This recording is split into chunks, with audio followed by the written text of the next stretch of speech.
વાપીમાં ગિરનાર ખુશ્બુ plaza Girnar ઉત્સવ મંડળ દ્વારા 5મા દિવસે ગણપતિ બાપ્પાની મૂર્તિનું વિસર્જન કરવામાં આવ્યું હતું। વાપીના ગુંજન સ્થિત ગિરનાર ખુશ્બુ પ્લાઝા ખાતે 5 દિવસે ભારે ઉત્સાહ સાથે તેમના કમ્પાઉન્ડમાં બનાવેલા કૃત્રિમ કુંડમાં ભગવાન ગણેશજીની મૂર્તિનું વિસર્જન કરવામાં આવ્યું હતું।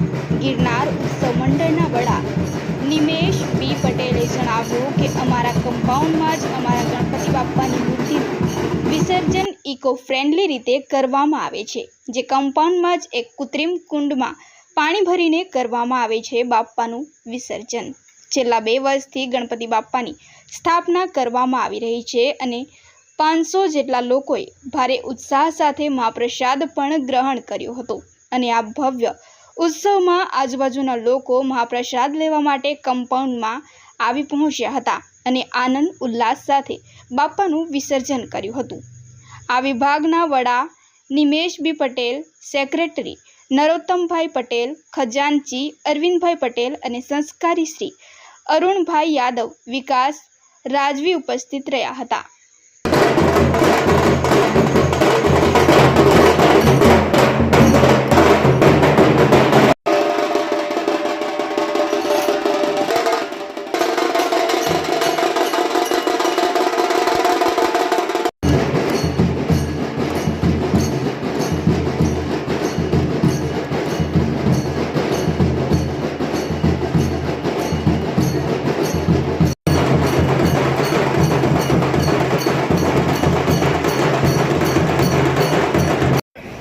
गणपति बाप्पा मोरया।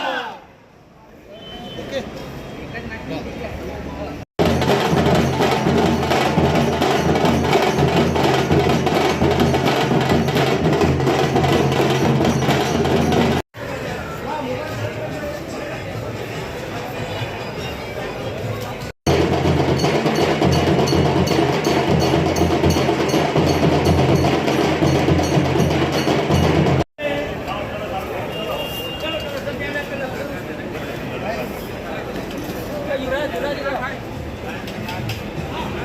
હું નિમેશ પટેલ, અમે ગિરનાર ખુશ્બુ પ્લાઝા ગણેશ ઉત્સવ મંડળ તરફથી છેલ્લા 2 વર્ષથી ગણપતિનું આયોજન કરીએ છીએ। બહુ હર્ષ ઉલ્લાસ સાથે બધા જ મિત્રો સહકાર એમ અહીંયા જે પણ વ્યક્તિઓ વેપાર ધંધા અર્થે આવેલા છે એ બધાના સાથ સહકારથી છેલ્લા 2 વર્ષથી કરીએ છીએ। અમે ઇકો ફ્રેન્ડલી મૂર્તિ મતલબ માટીની બનાવેલી મૂર્તિ લાવીએ છીએ અને અમે અમારા પ્રિમાઇસીસની અંદર જ એનું વિસર્જન કરીએ છીએ અને પાણી અને માટી એ ગાર્ડનની અંદર અમે પધરાવીએ છીએ અને દર વર્ષે મહાપ્રસાદનું પણ આયોજન કરીએ છીએ, જ્યાં ઓલમોસ્ટ 500 માણસની આજુબાજુના માણસો અહીંયા પ્રસાદ ગ્રહણ કરે છે અને જે બધા સહકાર આપે એ બદલ આભાર। हाँ, गिरनार खुश्बू प्लाजा गणपति उत्सव सारी रीते उजवे छे। अमे ગયા વર્ષથી કરીએ છીએ, આવતે વર્ષે બી કરીશું પાછો અને મહાપ્રસાદ બી રાખવામાં આવેલી છે। કેટલા દિવસે ગણપતિ રાખવામાં આવે? 5 દિવસ માટે।